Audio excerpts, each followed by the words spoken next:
In critical condition pa rin si Sir Santiago, ma'am. Hindi pa rin pwedeng makausap. Still? Ano ba yun? Napaka-bad timing naman ng aksidente niya. Ano ba talagang kailangan niyo, ma'am? Sir, I just really want an update sa murder case ni Joy Santos. It's been years and wala pa rin nangyayari. My friend deserves some justice. Wala pa rin bang lead kay Carolina Astor? Wala pa ho. Kung meron na, nahuli na yon. Talagang magaling lang talaga magtago ang suspect.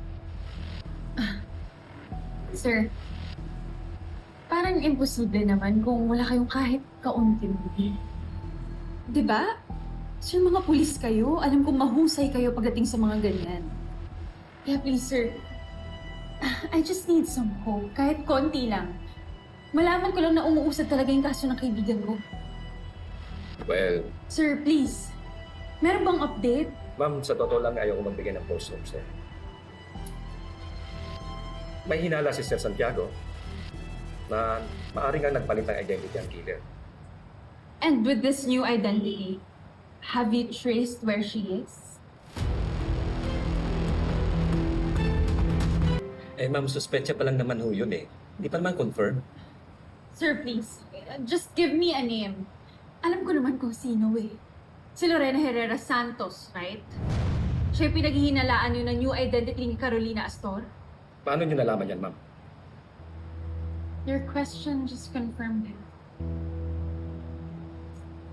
Si Lorena Herrera nga. Ang bagong asawa ni Wilfred. Ma'am, wala pa tayong evidence doon.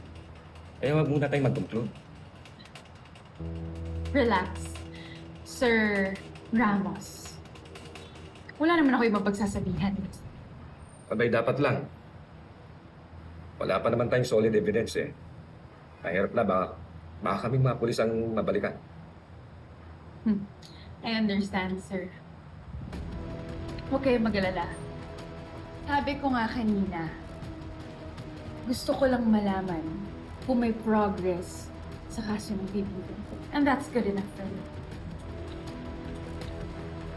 Thank you.